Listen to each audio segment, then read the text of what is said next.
Oh.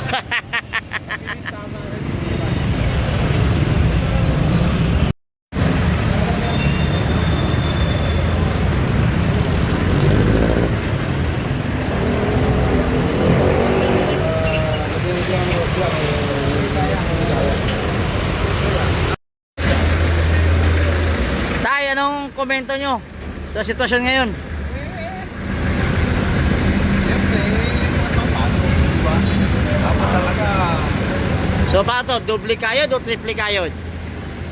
Ayun, dati, mga isang kain na o kaya isang kalahati. Ngayon, alam mo, magtatatlong kain ka na ngayon. Oh, baka walang uwian na yan. Ha? Baka walang uwian na. May gusto ko sabihin sa gobyerno. Sa kanila na yun, sila no, kahit naman sabihin sa gobyerno, kung talagang wala kami magkano. Oh, sipag tiyaga na talaga. Alright, maraming salamat po.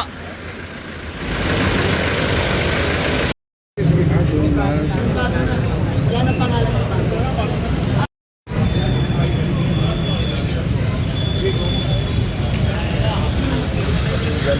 Ganda. Sama, one more time.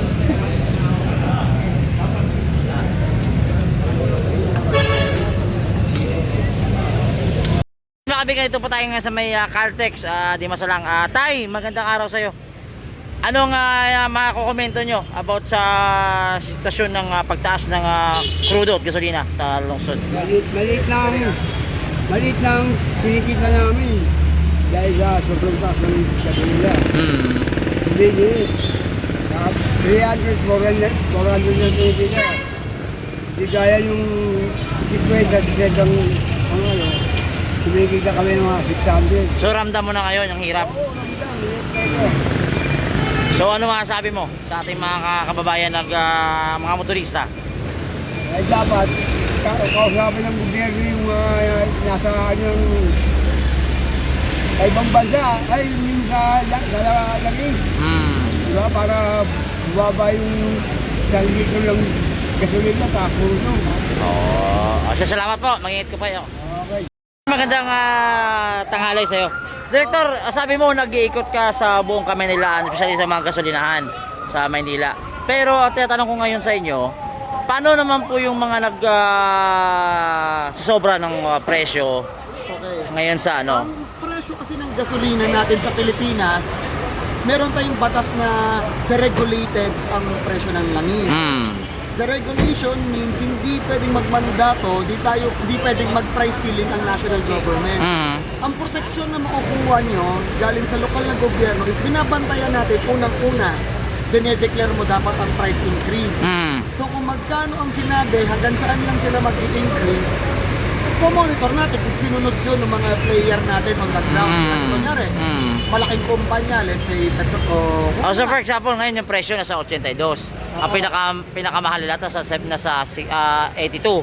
Yung 82 nga. So, in-announce, kunyari ni Caltex na hanggang 82 pesos sila, i-monitor natin kung sumunod yung mga franchisee nila kasi ang mga gasolina, may-ari niya, mga franchisee. So titignan natin kung hanggang saan sila nagtaas.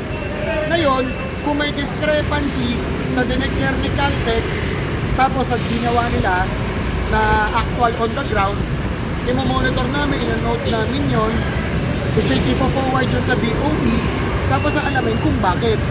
Pero kami po, tayo sa local government, ang mas importante natin check kasi tayo reporting tayo sa presyo, check natin pinaka-priority is kung yung binayaran mo bang halaga, sabihin natin, bumili ka 10 litro, 10 litro ba talaga yun ang punta sa tangke mo?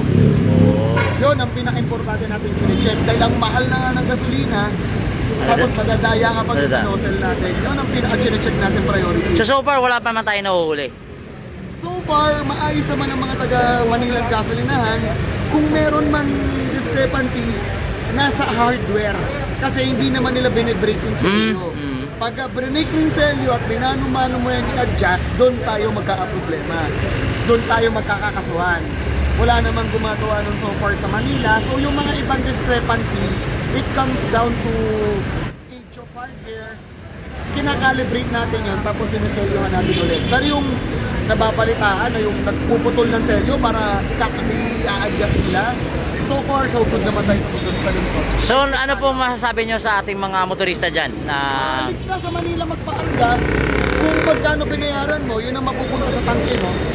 Okay naman tayo dito. Active tayo na mag-check. Kung meron kayong suspected na mga gasolinahan na hindi tama yung binubuga ng pump, pagbigay alam niyo po sa opisina namin, i-instructionin po namin yan, titignan namin yung mga selyo, checkin natin, kakalibrate natin yung mga pump nila.